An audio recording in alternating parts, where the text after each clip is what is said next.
Christianity is not change life. Hindi ka binago lang. Christianity is exchange life. Ano yung exchange? Nagpalit kayo ni Kristo. Nagpalit tayo. Tayo na makasalanan, napunta yung kasalanan natin kay Kristo. At yung kabutihan and righteousness ni Jesus Christ, napunta sa atin. So, exchange life.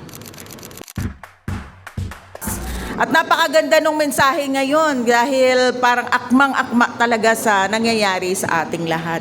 At salamat sa Panginoon dahil meron tayong Diyos na mapanghahawakan sa anumang mangyayari. Amen?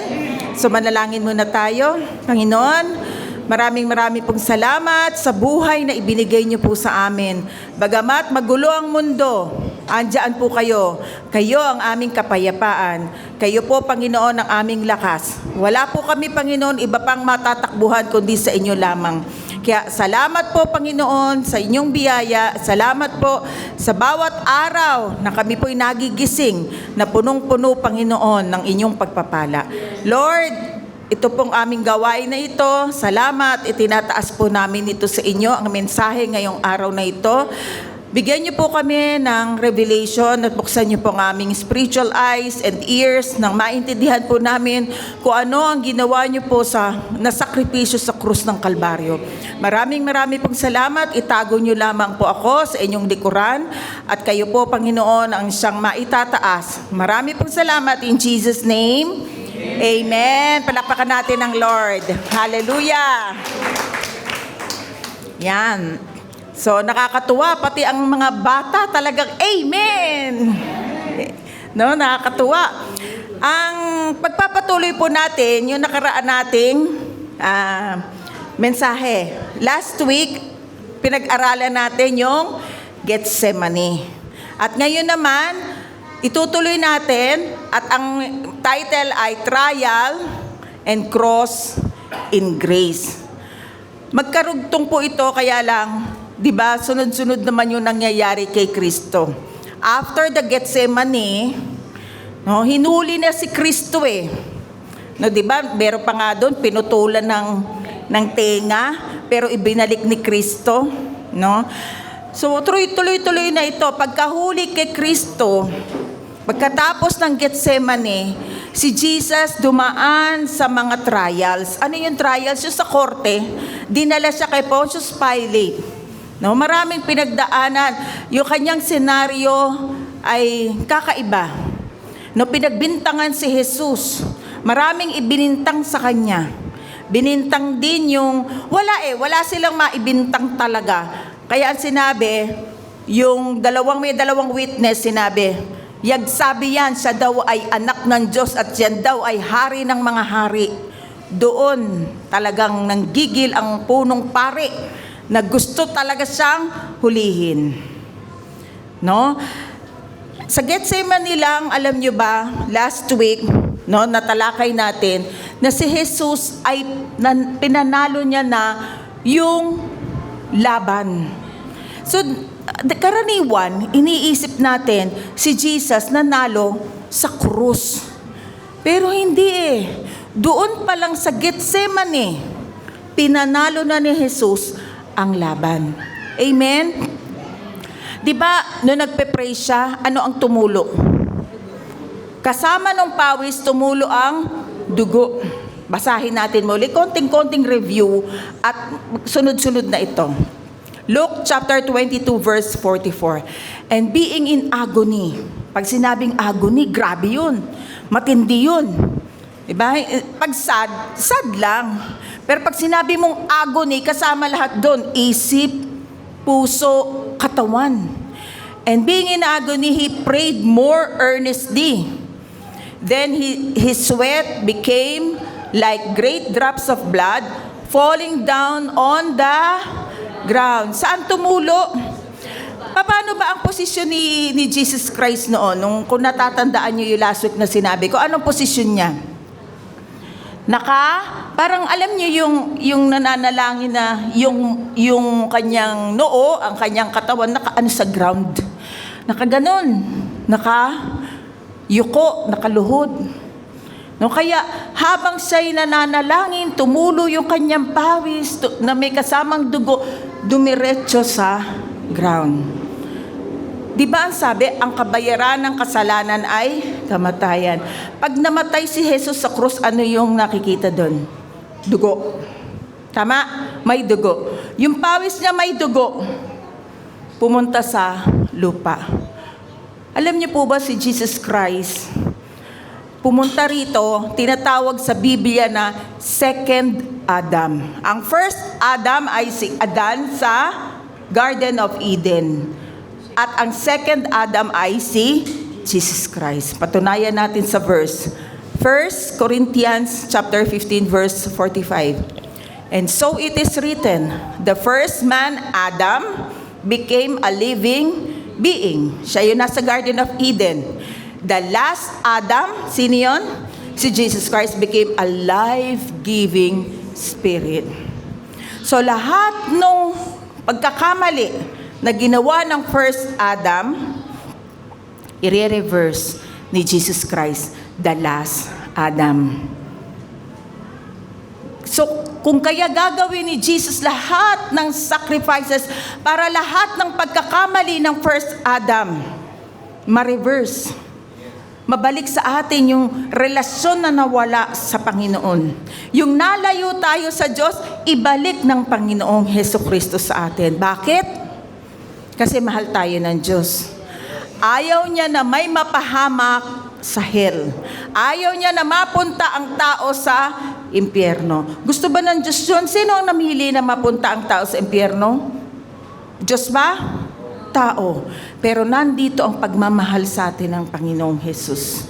Na ni isa man ayaw niyang merong mapahamak sa kapahamakan sa apoy ng impyerno. Nilikha ng Panginoon, nilikha ng Diyos ang lahat ng pangangailangan ng tao bago niya nilikha si Adan at Eve. Nandiyan, nilagay na niya yung mga puno, nilagay na niya yung mga halaman, mga kakainin, mga hayop, lahat. Ano na lang gagawin sana ni Adam at ni Eve? Pipitas na lamang kakain. Pipitas na lamang kakain. Lahat provided. Pero dahil sa hindi siya sumunod sa gusto ng Diyos, kinain niya yung pinagbabawal na bunga. Nag-disobey siya. Pinili ni Adam na maging independent sa Panginoon. Ano nangyari? Nagkaroon tayo ng separation sa Diyos. At pumasok ang sin. Pinili ni Adam na maging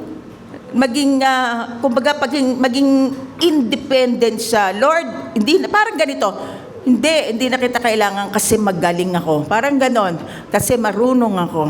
Kasi ganito, independent.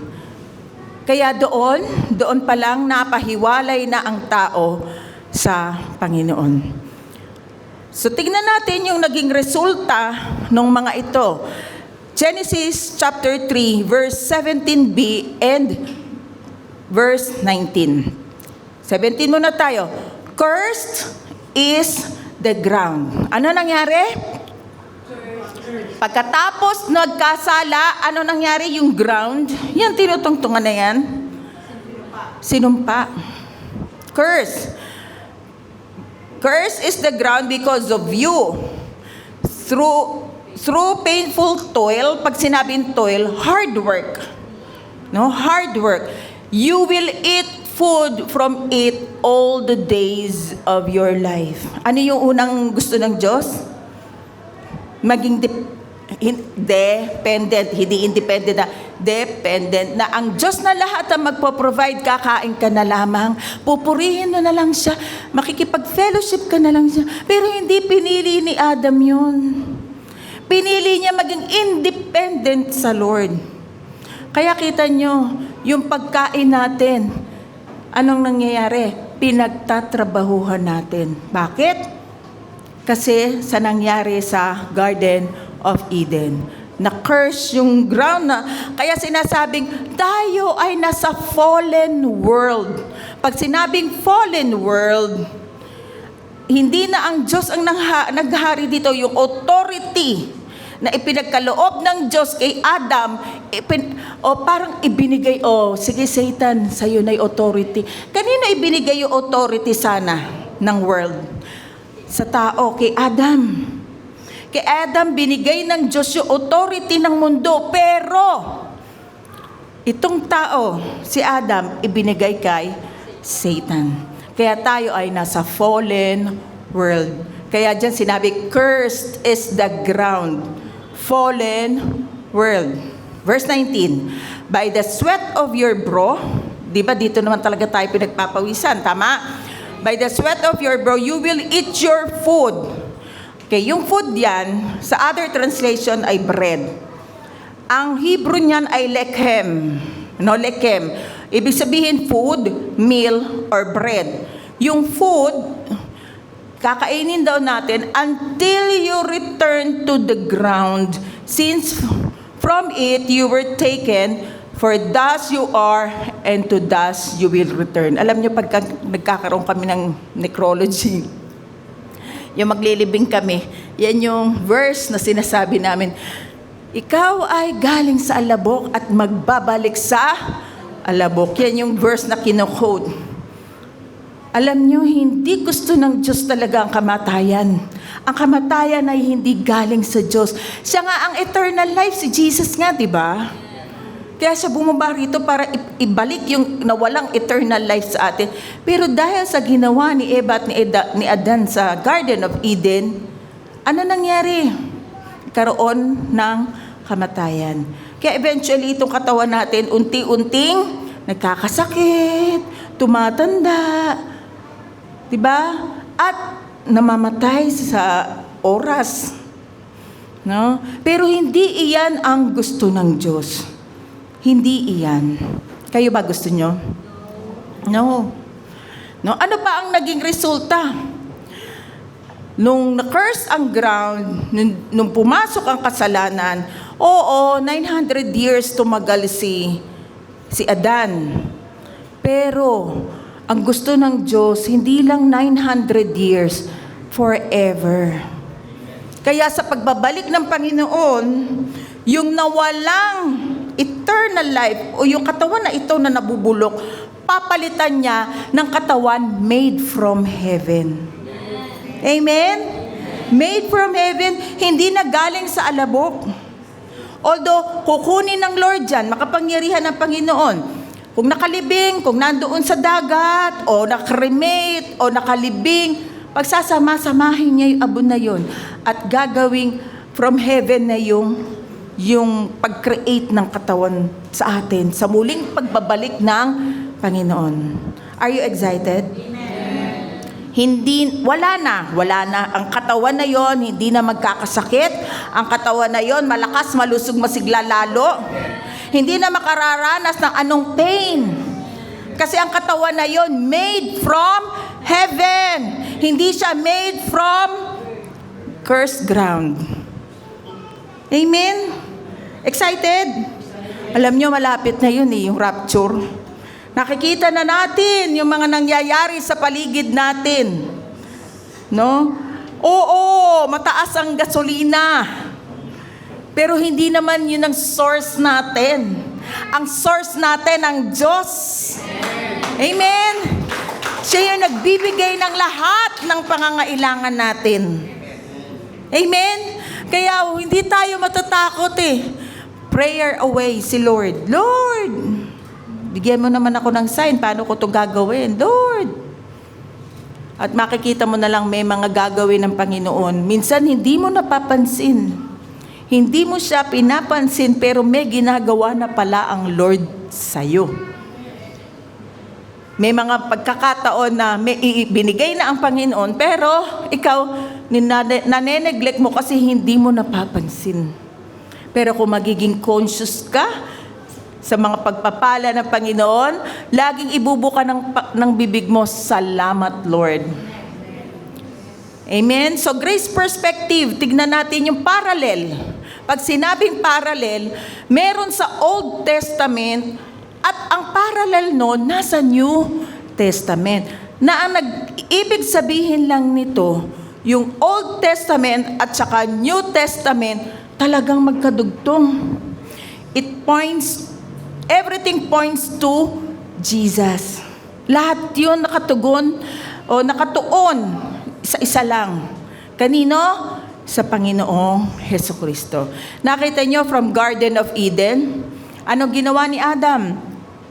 Adam chose his own will over God's. He disobeyed. Nag-disobey siya. Pero from Garden of Gethsemane, saan pareho naganap? Garden. So, ni-reverse na ni Jesus Christ kasi parehong garden to naganap. Jesus reversed this by declaring, "Not my will, but yours be done." Galing, no? Nung sinabi ni Adam, ay, okay na, hindi ko naman kailangan ng Diyos. Kailangan ko itong bunga para lalo akong tumalino. Gumaling. Kinuha niya yun eh. Yung bunga ng karunungan, kinuha niya yun eh. Hindi niya alam, marunong na siya eh. Kaya lang, na-blind siya ng tukso ng demonyo. Naniwala siya sa tukso ng demonyo. Hindi niya pinaniwalaan yung sinabi ng Panginoon. Lahat provided na sa kanya. Kaya yung kasinungalingan, yun ang pinaniwalaan niya. Pero salamat, ni-reverse ni Jesus sa garden din. Not my will, but yours be done. May pagkakataon ba sa buhay niyo na meron kang gustong-gusto, pero hindi naman yun ang will ng Lord sa'yo? Mamili ka. Will ba ni Lord o will mo ang masusunod? Mas maganda kung will ni Lord ang sundin mo. Bakit? Kasi ang sarili mong will, minsan baka mamaya mapalpak, masasaktan ka lang. Amen? Pero alam nyo, sa sobrang pagmamahal ng Lord, lahat ng mangyayari sa buhay natin, isinulat na niya. Nakasulat na yan. Nakaplano na yan. Jeremiah, di ba? Jeremiah 39:11. For I know the thoughts, sa ibang silent plans. For I know the thoughts I have for you. O plans. Gusto niyo yung plans? Pareho nga kako, thoughts and plans. For I know the plans I have for you. Plans to prosper you. Gusto niyo ba yun? Maging prosper? And not to harm you. Bakit ka nagkakaroon ng harm? Bakit? Galing ba sa Diyos yung mga inflicted harm na yun sa'yo? No. 4 lang lagi ang sinasabi ko.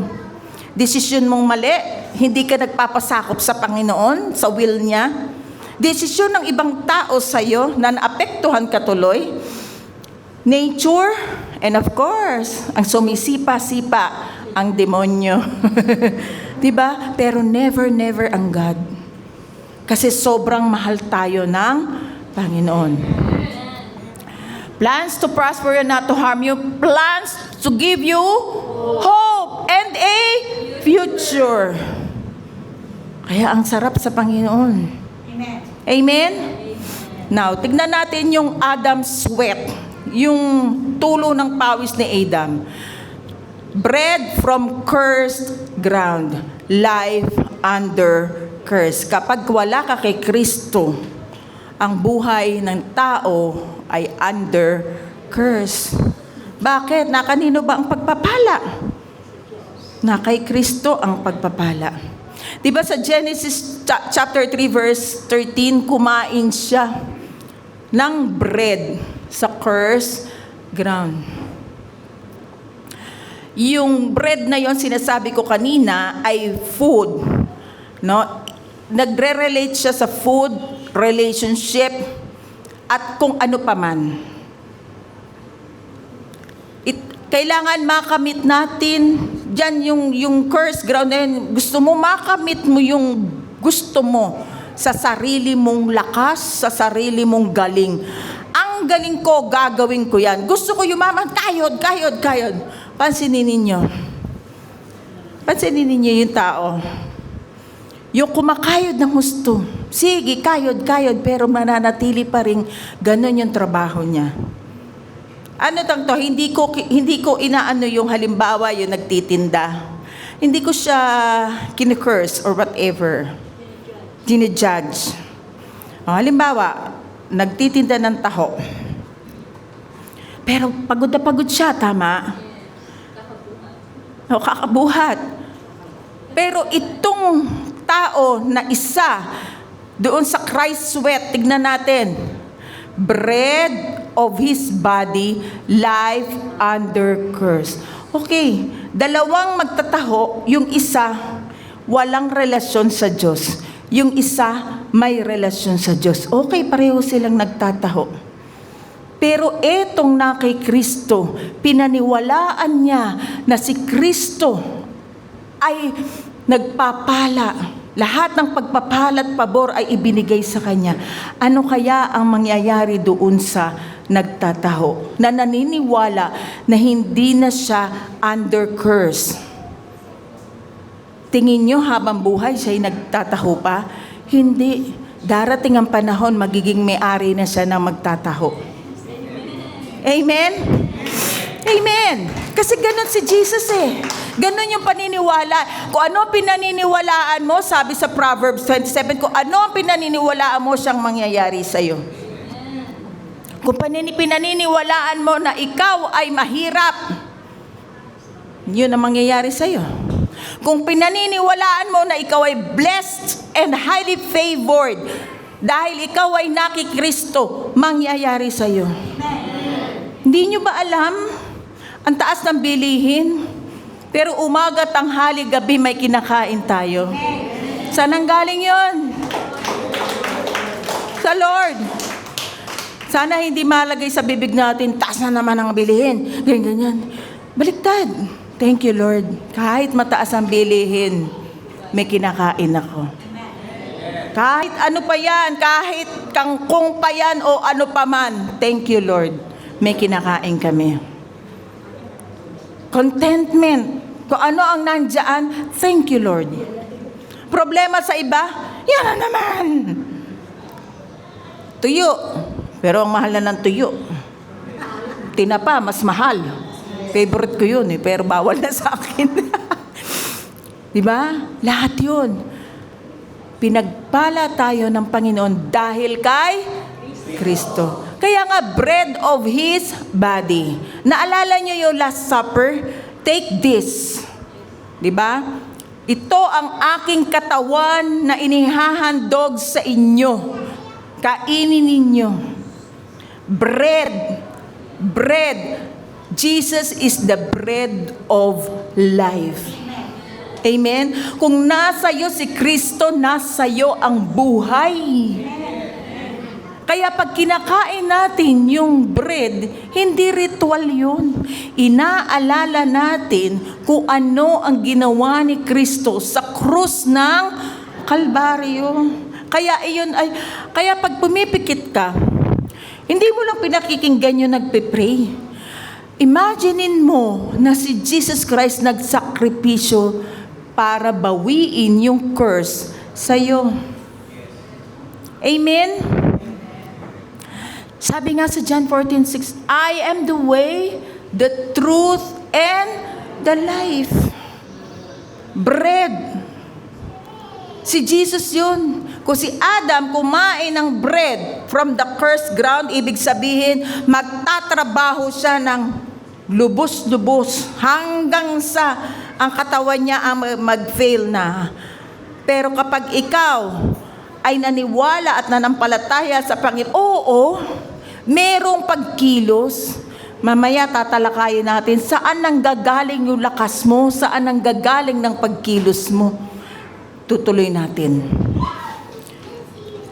Sa John chapter 6 verse 35, Jesus replied, I am the bread of life. Whoever comes to me will never be hungry again. Whoever believes in me will never be thirsty.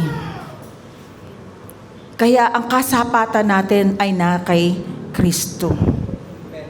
Amen? Siya lang ang kasapatan natin, siya ang contentment natin, siya ang kapayapaan natin. Pag sinabing gutom, spiritually hindi ka na magugutom. Kasi si Jesus na ang lahat-lahat sa buhay natin. Hindi ka na mauuhaw kasi si Jesus nandyan na. Uhaw, ibig sabihin may vacuum ka rito, may hinahanap ka pa, meron ka pang tinatarget sa buhay na ito. Pero kung si Jesus ang nasa puso mo, nasa isip mo, nanampalataya ka sa Kanya, lahat ng ginagawa natin, thank you Lord, kung hindi sa'yo, wala ako rito. Even yung kaligtasan natin, under the law, no? Kailangan sundin mo yung number 1, number 2, number 3, number 4, number 5, number 6, number 7, number 8, number 9, number 10. Hindi lang pala 10 lang yun. Pag under the law, kasi sa Hudyo yun Hindi naman tayo Hudyo. Hudyo ka ba? No. 613 law. Yun dapat mong sundin. At sabi sa James, isa lang ang hindi mo masunod, lahat hindi mo na masusunod. So kaya mo? No. Pero alam mo kung sino ang sumunod para ron? Si Jesus lang may kakayanan. Hindi natin kaya. We fail. Ako man, nagkakamali. Walang perpekto. Pero kung tayo ay nakaangkas kay Jesus Christ, si Jesus Christ na ang sumunod sa mga law na yun. Kaya ang kaligtasan natin ay hindi galing sa sarili nating lakas. Ang kaligtasan ay galing sa Panginoon. Ephesians chapter 2 verse 8 to 9.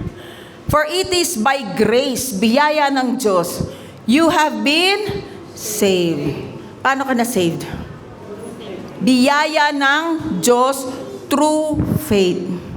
Sa pananampalataya at biyaya ng Diyos. And this is not from yourselves.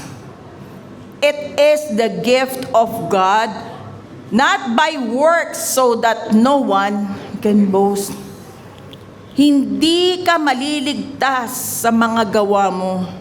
Hindi ka mapupunta ng langit dahil mabuti kang tao. Hindi. Dahil ang kaligtasan ay regalo ng Diyos. Kasi kung gawa mo, hindi ka perpekto para papasukin ka sa langit. Ang tanging, meron lang, sinasabing K, kakayanan. Ang may K lang papunta sa langit ay si Jesus Christ. Amen? Kaya kung aangkla tayo sa Kanya, ang Diyos sa cross, nakatingin ang Diyos sa iyo. Habang si Jesus Christ ay nakabayubay, nakatingin ang Diyos sa iyo. Pero after the resurrection, nakatingin ang Diyos kay Jesus Christ. Ano ibig sabihin? Christianity is not changed life. Hindi ka binago lang. Christianity is exchange life. Ano yung exchange? Nagpalit kayo ni Kristo. Nagpalit tayo. Tayo na makasalanan, napunta yung kasalanan natin kay Kristo. At yung kabutihan and righteousness si Jesus Christ, napunta sa atin. So, exchange life. Amen? At iyon ang ating pinamumuhay. Kaya nga sabi sa Galatians hindi na ako ang nabubuhay sa sarili ko, kundi ang Panginoon na. Kasi yung dating ikaw ay patay na. Huwag mo nang buhayin. Binago ka na ng Panginoon, binubuhay mo pa yung dati mong buhay. Amen? Patay na yung atin. Kasi sinuko na natin yun.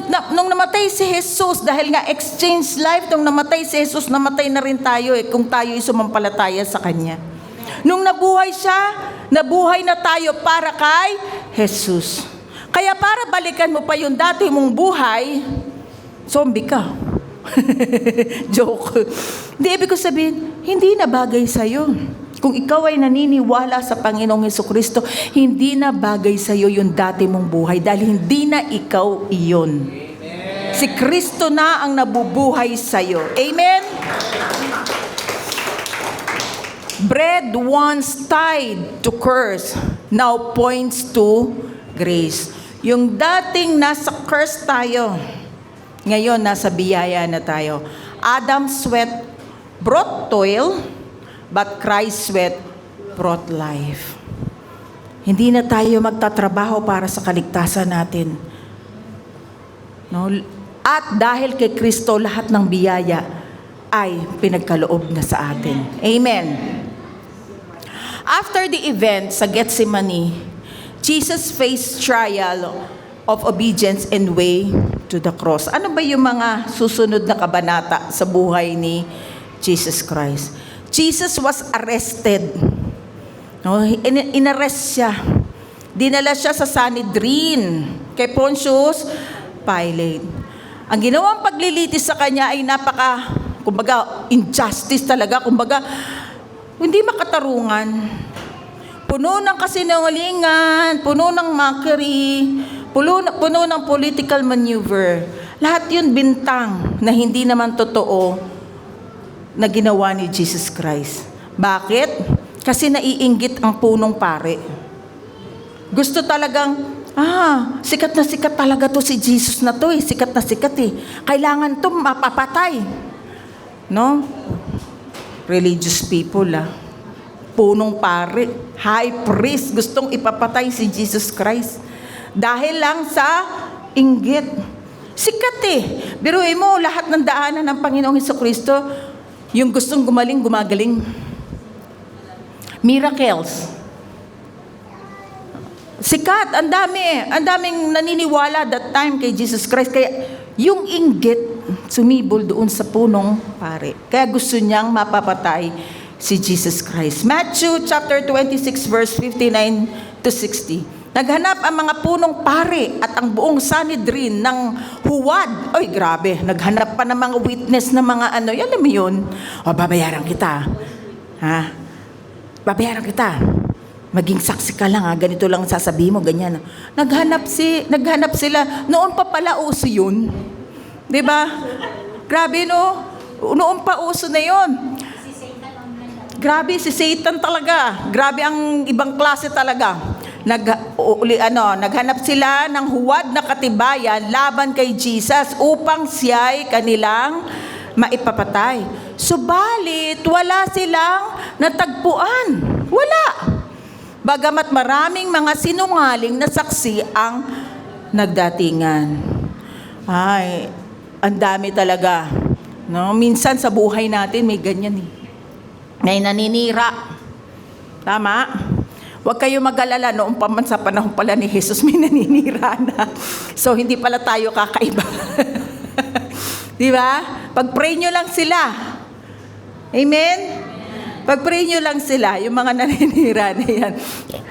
Okay, so, si Jesus, sa gitna ng lahat ng ito, ay nanatiling masunurin sa kalooban ng Panginoon. Kailangan niya sumunod sa kalooban ng Panginoon. Nag-stay siyang obedient. Jesus perfectly obeyed. Kung saan tayo palpak, kung saan tayo bagsak, He obeyed. Bakit? Yung obedience ng Panginoong Hesukristo ay na-credit sa atin. Kung ano yung pagiging masunurin ng Panginoong Hesukristo, na-credit sa atin. Kaya sa harapan ng Panginoon, pag tinignan tayo ng Diyos, hindi tayo ang nakikita na palpak. Ang nakikita niya, si Jesus na nag-obey sa Kanya.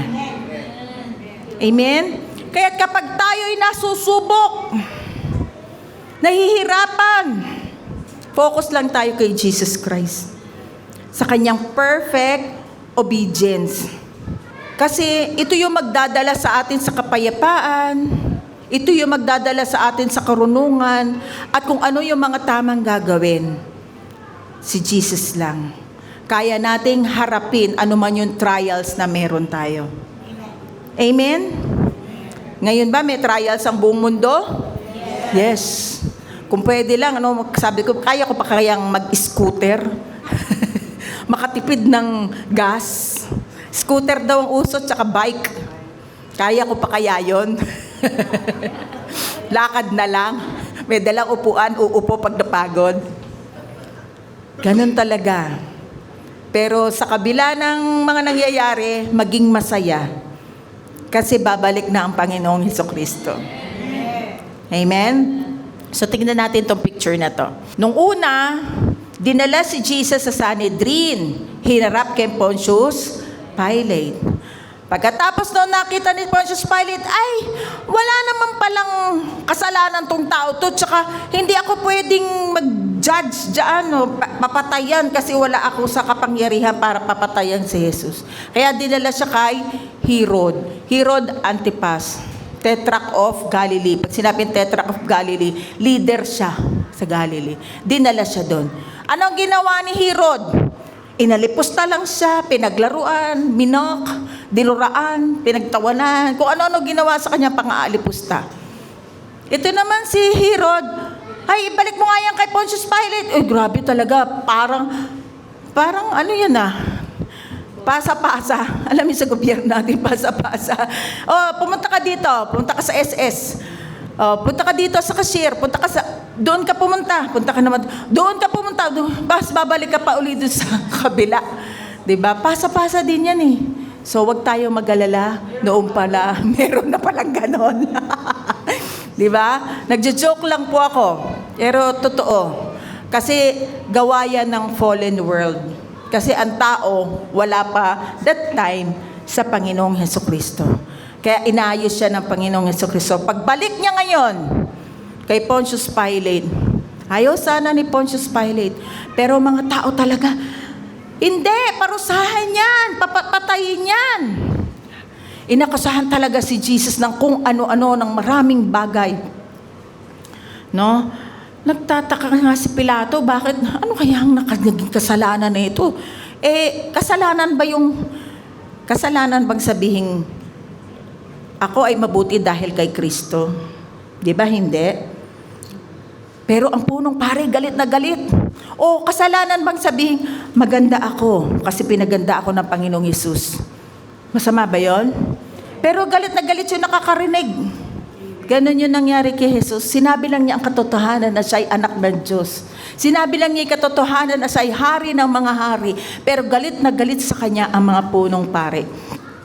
Gusto siya talagang ipapatay. Ngayon, ano ang nangyari pagkatapos nun? Basahin natin. Marcos 15:6-8. Tuwing pista ay kaugalian na magpalaya ng isang bilanggo na hihilingin ng taong bayan. Kaugalian ng mga Romano na magpakawala ng mga bilanggo. So, nandoon si Barabas, nandoon si Jesus. Noon ay may isang bilanggo na ang pangalan ay Barabas. Kasama siya sa mga nakulong dahil sa pagpatay noong panahon ng pag-aaklas. Si Barabas ay murderer. Kasi rebelde din siya sa Romano. No, ang nangyari, humarap si Jesus at humarap si Barabas. Kung ikaw titignan mo, pag ikaw maghuhusga, sino ang dapat patayin? Kumbaga, kumbaga sa silya elektrika, sino ang dapat masilya elektrika? Si Barabas. Pero ang sabi ko sa inyo, yung Old Testament ay may parallel sa Old Testament parallel sa New Testament. Tignan natin saan galing ito, parallel na ito. Leviticus chapter 16 verse 7-8. Pagkatapos, dadalhin niya ang 2 kambing. Ito yung alay. Natatandaan niyo yung tinuro ko sa inyo na yung pagpupunta ka sa tabernacle, magdadala ng hayop, papatong yung kamay doon sa hayop, sa kambing, halimbawa sa kambing, yung kambing na perfect, dapat walang galos, walang sakit, malusog, pati yung kanyang balahibo maganda. Yung kaperpektuhan ng kambing, pag okay siya, lilipat sa taong nag-offer. Yung kasalanan ng tao, lilipat dun sa kambing. Para yung tao makareceive ng blessing. Natatandaan niyo yun? So ito din yun. Pagkatapos dadalhin niya ang 2 kambing sa harapan ni Yahweh sa may pintuan ng toldang tipanan. Yan yung tabernacle. So ilang kambing? Ilang kambing? Dalawa. Sa pamamagitan ng palabunutan. Meron pang palabunutan. Malalaman kung alin sa dalawa ang para kay Yahweh, yung iaalay, at alin ang para kay Azazel. Pinaniniwalaan na itong si Azazel ay demonyo. Okay. So, tingnan natin ngayon ang susunod. Ang para kay Yahweh ay papatayin at iaalay tulad ng karaniwang handog para sa kasalanan, kagaya nung in-explain ko kanina.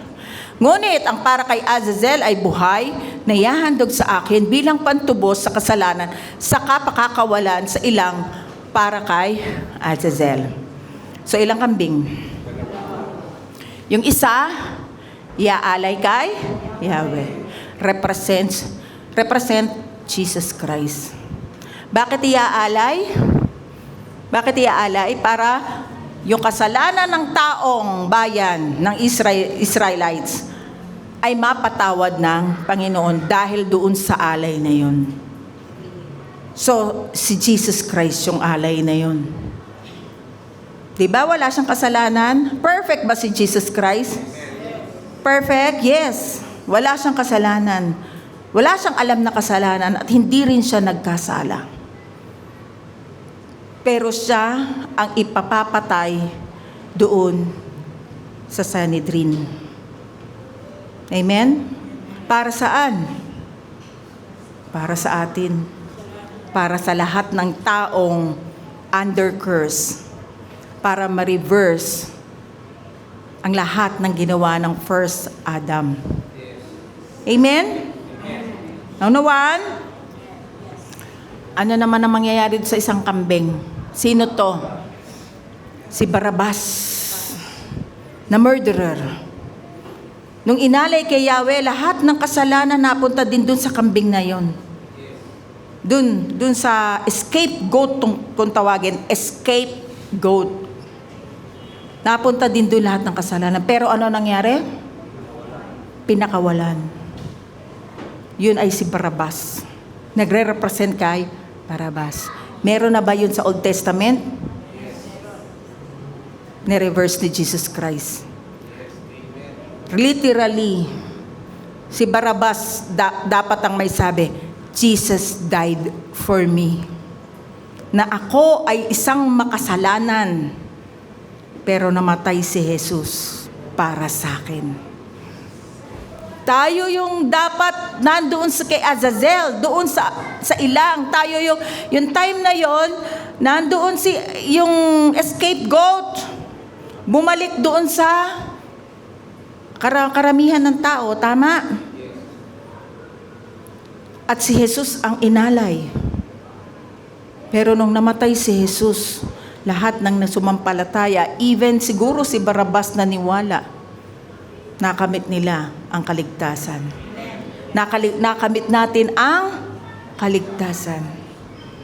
Gawa ba natin? Hindi. Sinong may gawa? Si Jesus Christ. Amen? Kaya ang Old Testament konektado sa New Testament, it all points to one person. Sino yun? Si Jesus Christ. Akala natin boring ang Bible. Pero kung aaralin natin, ang ganda pala. Ang dami palang revelation na malalaman natin. Si Jesus ang sumapo ng lugar na dapat ay kay Barabas. Ang naging alay sa bigat ng kasalanan ng tao ay si Jesus Christ. At kung ano man yung bigat na nasa iyo, ibigay mo kay Jesus Christ. Amen? Ano man yung naging kasalanan natin, Lord, sa'yo na. Tulungan mo ako magbago. Salamat, pinatawad mo na ako. Ako'y mabubuhay na para sa'yo. Patay na ako sa dating ako. Binago mo na ako. So lahat ng kasalanan na yon, mabubura. Dahil sa sakripisyo ng Panginoong Hesukristo. Amen. Pagkatapos nung kay Barabas, ano pa ang ginawang pag-aalipusta kay Jesus? Tingnan niyo tong picture na to. Pinutungan siya ng koronang tinik. Alam niyo po, nanggaling kami sa Holy Land way back 2019. Grabe talaga yung tigas niyan. Ang tigas niyan. Sobrang tigas na kapag kabinaon dito, talagang matutusok lahat ng mga dapat matusok dito. Pero hinayaan ni Jesus. Inalipusta siya. Yan, kasi parte ng sumpa ang tinik. Doon sa Genesis, sinabi, kakain ng thorns and herbs yung mga tao. Thorns ay curse. Bakit? Pag subukan mong kumuha lang ng, ano ba yung halaman na may tinik? Bonggambilya? Di ano pa? Bukod sa bonggambilya, marami, rose. Diba? Pag may tinik, nunaray. Sakit, di ba? Kaya it represent curse. Sinabi rin niya sa Genesis, na ang tinik ay curse. Kaya inilagay sa kanyang ulo. Bakit sa ulo? Isinuot ito. Bakit sa ulo? Masakit, natutusok ang ulo. Paano yun? Kasi ang tao pag nag-iisip ng kanyang mga isipin, na-anxiety siya. Naku na kaya mangyayari? Magkano na kaya yung gasolina bukas? Magkano na kaya yung bigas? Sa mahal ng bigas ha. Kakabibili lang namin. Magkano na kaya yung ganire? Na-anxiety ka na. Ay, yung anak ko ganire. Yung pamilya ko ganito. Lahat na pinroblema mo. Kahit problema ng aso, pinroblema mo na anxiety ka na. Tinik yun sa utak natin. Tama? Ay, bakit ba ganyan? Ano ba nangyayari kay ganito? Bakit ba? Lahat pinroblema mo na. Yung mana, yung bread, yung sa wilderness, natatandaan nyo kay Moses, nung nasa wilderness yung mga tao, yung bread, kailan bumababa? Umaga lang, di ba? Kukuha sila. Pagka kumuha sila ng marami, ano mangyayari dun sa mana? Nabubulok? Kasi, tama lang, everyday yun lang. Huwag mo nang isipin yung mga susunod pang mangyayari. Sino ba ang susunod na babarilin at sasakupin ni Trump? Hindi na. Kung ano yung blessing mo today, thank you, Lord. Kasi magiging tinik yan sa utak mo. Magiging tinik yan sa isipan mo. Niredeem na tayo ng Panginoong Hesukristo dyan. Amen? Oo, may mga problema. Pero kapag inisip mo yung problema mo, mula umaga hanggang gabi, ano sa tingin mo mangyayari sa'yo? Mangingitim na yung mata mo. Nakadilat ka na. Kasi hindi ka na makatulog eh. Ba? Magkakasakit ka. Lutang. Tinatawag ka, ano yun? Diba? Bakit? Tinik yun sa utak mo. Ibigay mo sa Panginoong Hesukristo. Tinapos na niya yan. Amen? Alam ko hindi ko man alam yung mga pinagdadaanan nyo. Kami man may pinagdadaanan. Pero alam mo, ipagpasa Diyos na lang natin. Dahil sa kamay ng Panginoon may kasagutan. Sa kamay ng Panginoon may kapayapaan. Huwag mo nang problemahin. Diyos na ang bahala dyan. Kaya ang sabi sa Philippians chapter 4 verse 6 to 7, huwag kayong mabalisa tungkol sa anumang bagay. Kasi kinuha na ng Panginoong Hesus yun eh. Sa halip, hingin ninyo sa Diyos ang lahat ng inyong kailangan sa pamamagitan ng panalangin may pasasalamat. Laging mapagpasalamat. Alisin nyo na yung reklamo. Huwag maging reklamador. Maging mapagpasalamat. Dahil pag mapagpasalamat ka, wini-worship at pinupuri mo ang Lord. Siyempre natutuwa ang Lord doon. Diba pag ikaw, pag lagi may ginawa ka, nagpasalamat sa'yo, di ba ikaw, salamat naman. Nakatulong ako. Nakatulong ako. Sige, tutulungan ko pa siya kasi grateful siya. Pero kapag may natulungan ka, pagkatapos nagre-reklamuhan ka pa, nung matulungan pa kita, reklamador ka naman, di ba? Same. Mas masarap yung nagpapasalamat. Be grateful in everything. Pag dilat mo pa lang ng mata mo, thank you, Lord. Ako'y malakas, malusog, masigla. Thank you for all the blessing. I am the righteousness of God in Christ Jesus. Ako'y mabuting tao dahil kay Kristo. I-declare mo kung ano ka kay Kristo. Ako'y anak mo. Ako'y mabuting tao. Ako'y puno ng pagpapala dahil sa Panginoong Jesucristo. Yung identity mo, i-declare mo.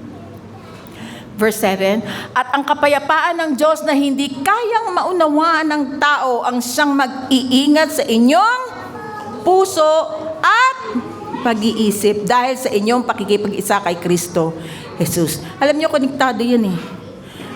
Kapag ka natuturete ka sa iniisip mo, anong emotion mo? Mas malungkot, minsan galit. Kasi dahil yun sa pag-iisip mo. Diba? Pinutungan na si Kristo eh. Gusto mo pang, Jesus, aka na nga yung koronang tinik mo. Sandali lang, i-feel ko lang. Diba? Gusto niya yun. I-feel niyo pa yung tusok sa pag-iisip niyo. Pagkaloob mo na, ipag-pray mo, Lord, thank you. Ano man itong pinagdaraanan kong ito, sinagot mo na. Amen?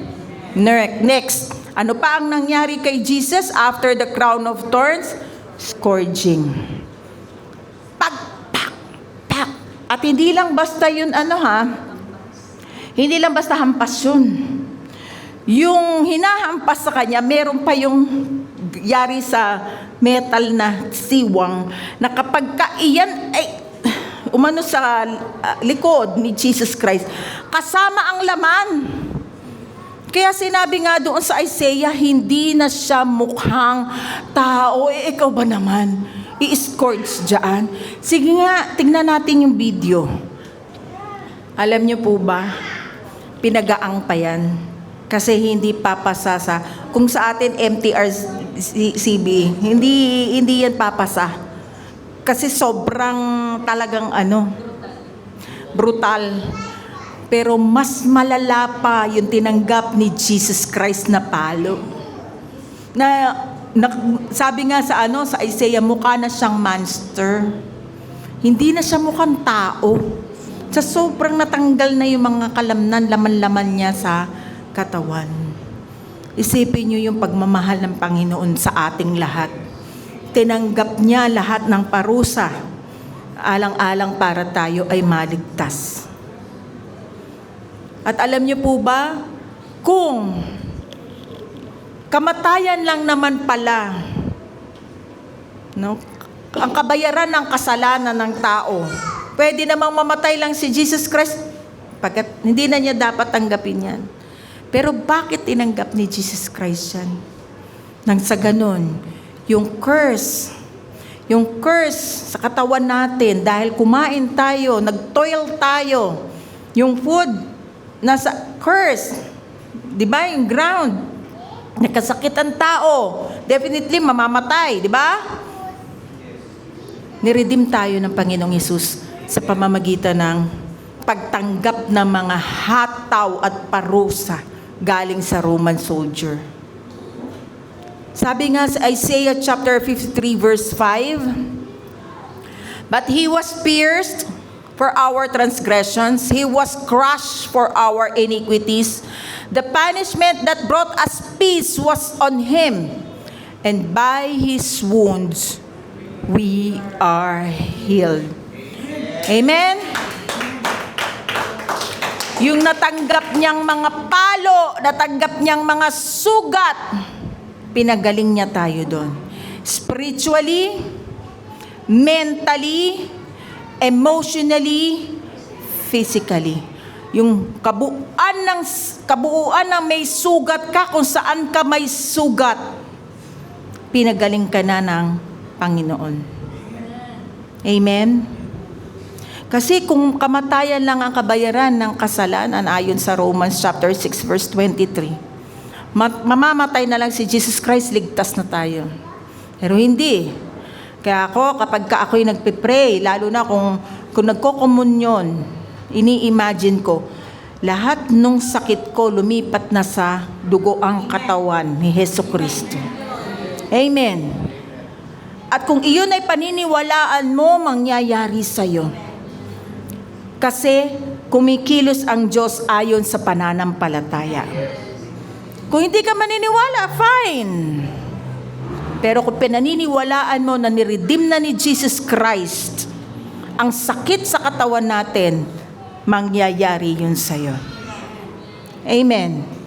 Kung ang sakit mo ngayon ay physical, pinagaling ka na ng Panginoon.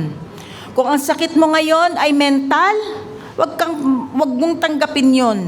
Pinagaling ka na ng Panginoon. Binigyan ka na ng kapayapaan. Kung ang sakit mo ay emotion, magkasunod dyan eh. Pinagaling ka na ng Panginoon. Spiritual, niligtas ka na ng Panginoon. Hindi ka na taga rito, ikaw ay taga langit na. Amen.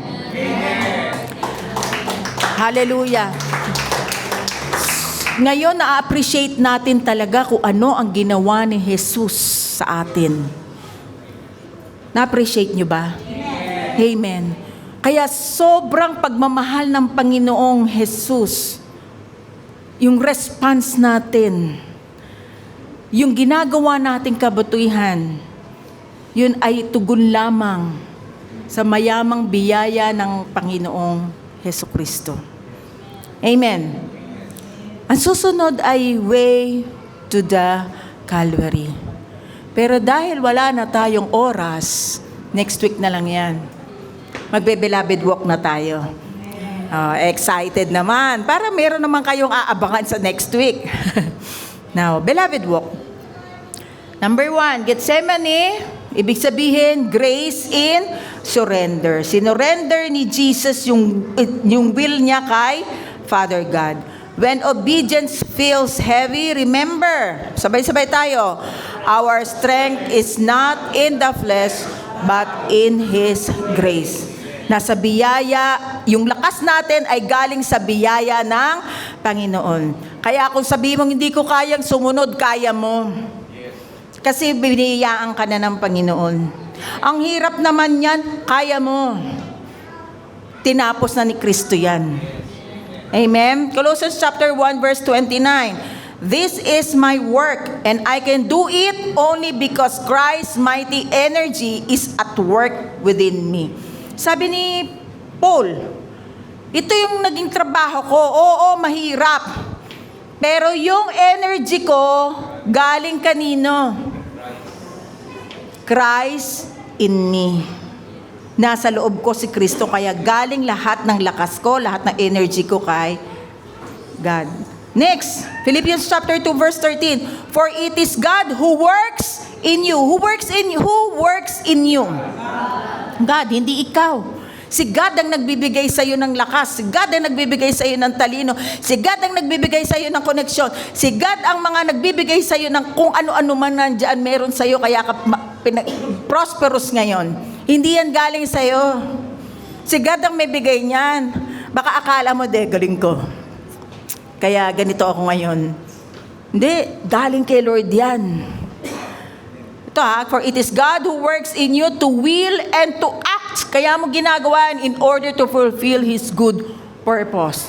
Tagalog, sapagkat ang Diyos ang gumagawa sa inyo upang naisin ninyo. Siya pala yung nagbibigay ng desire sa heart mo na gawin yung mabubuting bagay, gawin ito, gawin iyan. Kasi ang layunin niya sa iyo ay maganda, mainam.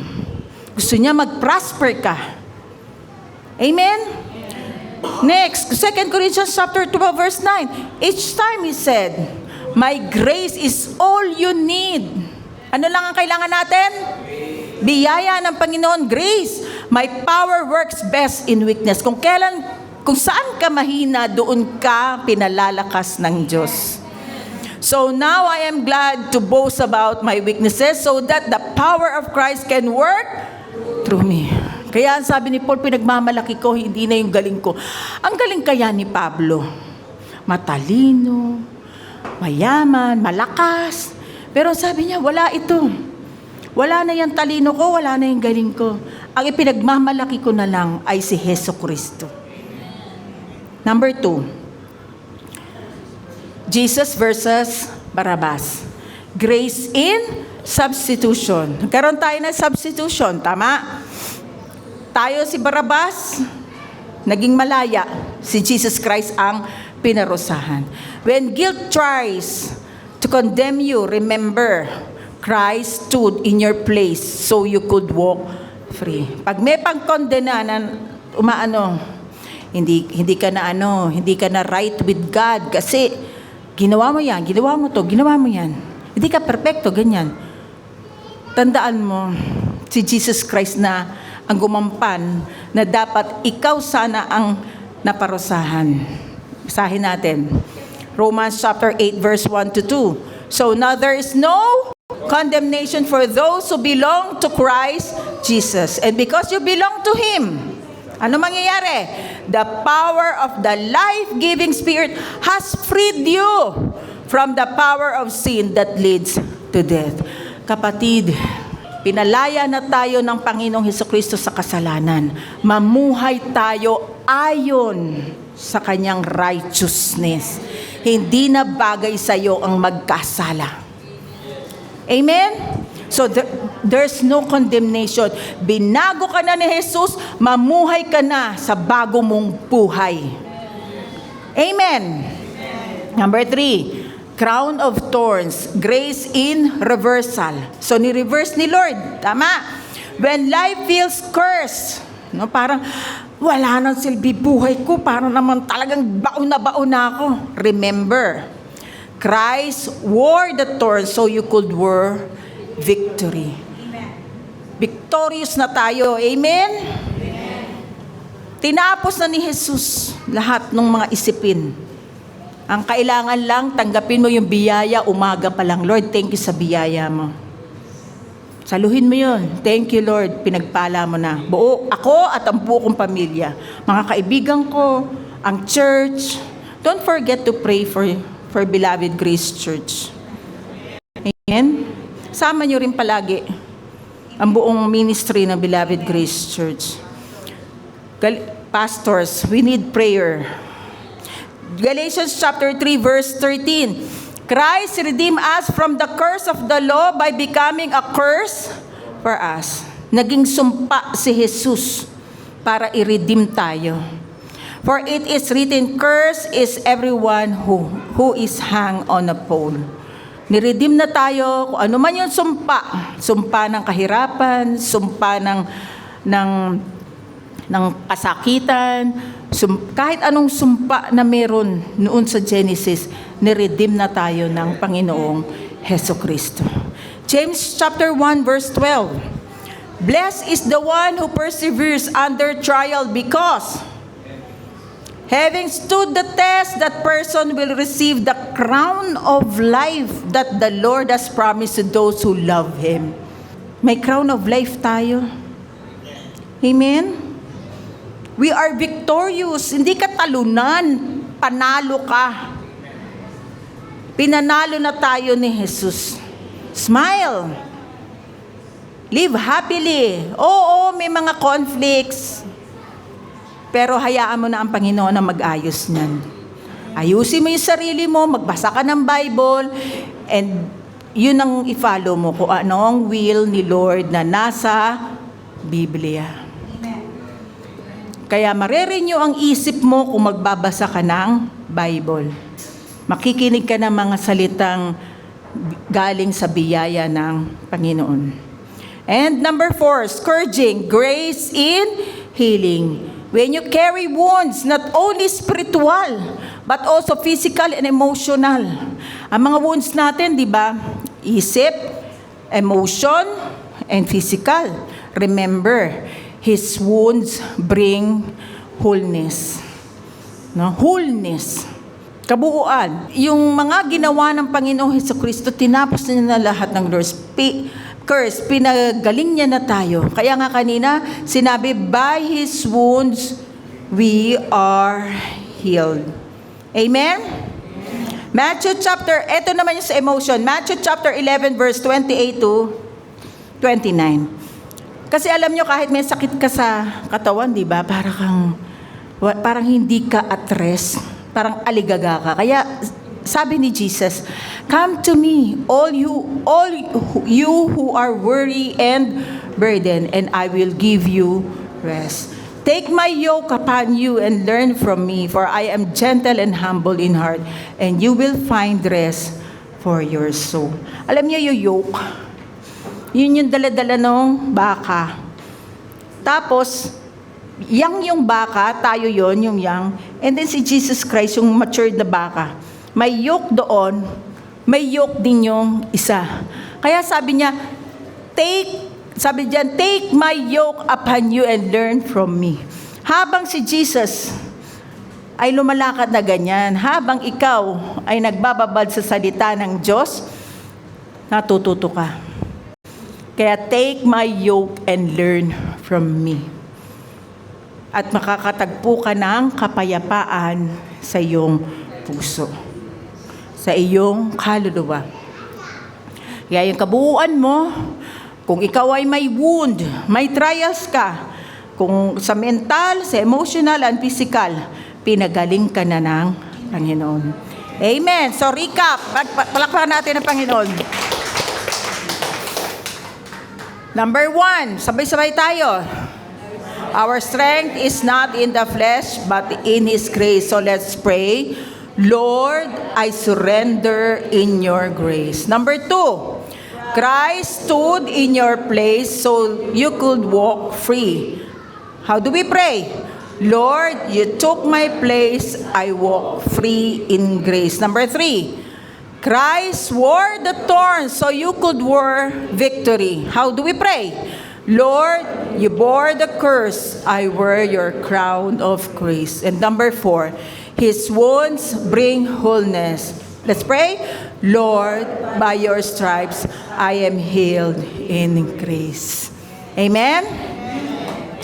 So, ang beloved thought, in Christ, grace empowers obedience. Grace breaks the curse. Grace brings freedom. And grace secures victory. Sabay-sabay tayo uli. In Christ, grace empowers obedience, breaks the curse, brings freedom, and secures victory. Thank you, Lord. Tayo po yumuko. Salamat po, Panginoon, sa biyaya ninyo. Salamat sa mensahe niyo pong napakaganda dahil, Lord, hindi po namin kaya na maligtas sa sarili po namin. Pero dahil sa sakripisyo mo kami po, Panginoon, ngayon ay malaya na sa curse, malaya na sa kasalanan. Kaya kung ngayon mo lang, kapatid, narinig ang ganitong mensahe, inaanyayahan kita na tanggapin mo si Jesucristo sa iyong puso.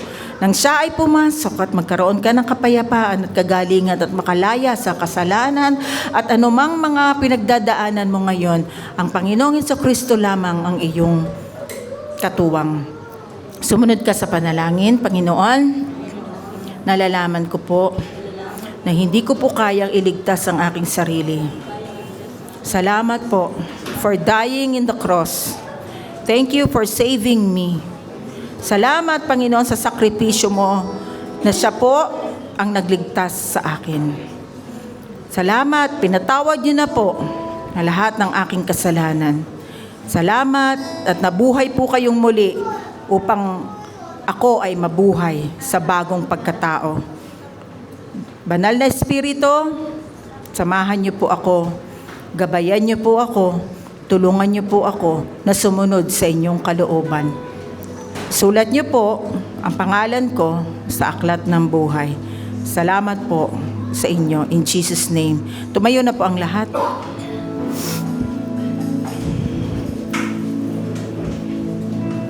Hallelujah. Panginoon, tunay ngang napakabuti mo sa buhay namin.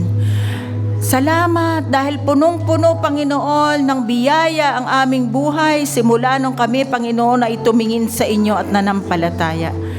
Pinagkaloob niyo na po, Panginoon, ang mayamang biyaya niyo at uulanin kami ng pagpapala. Bagamat magulo ang mundo ngayon, Bagamat tumataas ang mga presyo, ikaw naman po ang source namin, Lord, at hindi po kami mag-aalala. Lord, may mga pinagdadaanan ng bawat isa. Hindi ko man alam, Lord, ang prayer, ang panalangin ng bawat isa. Pero ngayon pa lang, Lord, tinugon niyo na po ang kanilang mga prayer request. At doon sa mga naghulog ng prayer request sa boxes, Panginoon, Lord, thank you. Ngayon pa lang, Panginoon, ay gumagawa na po kayo ng paraan at gumagawa na kayo ng mahakbangin na ito'y matupad. Maraming pong salamat. At sa lahat ng may sakit, ayon nga po sa inyong salita, by your stripes, we are healed. Kaya mula ulo hanggang paa kami, pinagaling niyo na sa pangalan ni Jesus. Walang karapatan ng sakit sa ating katawan in Jesus' name. Tayo ay niredeem na ng Panginoon sa kasakitan na yan. Kaya sa pangalan ni Jesus, lahat ng sakit na meron sa katawan mo, tinataboy ko sa pangalan ni Jesus. Spirit of infirmities, spirit of sickness, lumayas ka sa katawan ng kapatiran in Jesus' name. Lord, tinatanggap lang namin na kagalingan nagmumula sa iyo mula ulo hanggang paa namin, Panginoon. Kami po'y malakas, malusog, masigla in Jesus' name. Salamat sa mga trabaho ng aming kapatiran. Salamat sa negosyo. Promotion comes from you. Kayo po, Panginoon, ang magbibigay, Panginoon, ng mga connection, Panginoon. At kayo rin po, Panginoon, ang mag-aayos ng lahat ng mga detalye sa trabaho, pati po, Panginoon, sa negosyo. Sa mga nag-aaral, Panginoon, salamat po sa talinong ipinagkalob niyo po sa mga kids ng Beloved Grace Church. Sila po, Panginoon, ay inyo na po, Panginoon, iningatan at binigyan ng katalinuhan. Ngayon nga pong malapit na silang mag-close sa school, thank you. At iningatan niyo po ang mga beloved kids. Sa amin pong pag-uwi, salamat, Panginoon. Itong buong linggo na ito hanggang makabalik po kami rito, iningatan niyo na po kami 10 ng aming pamilya. Ilalayo niyo po kami sa anumang mga kapahamakan, sa anumang disgrasya, sa anumang panganib. For no weapon formed against us shall prosper, and every tongue which rises against us in judgment, we shall condemn. Marami pong salamat, Panginoon. Salamat sa mga anghel na pinapasama niyo po sa amin palagi. At salamat, Banal na Espiritu, lagi niyo po kaming sinasamahan. Thank you. You are with us always. In Jesus' mighty name. Amen. Lahat ng pangako mo sa'kin ay oo. Sa bawat laban, tiyak ang panalo.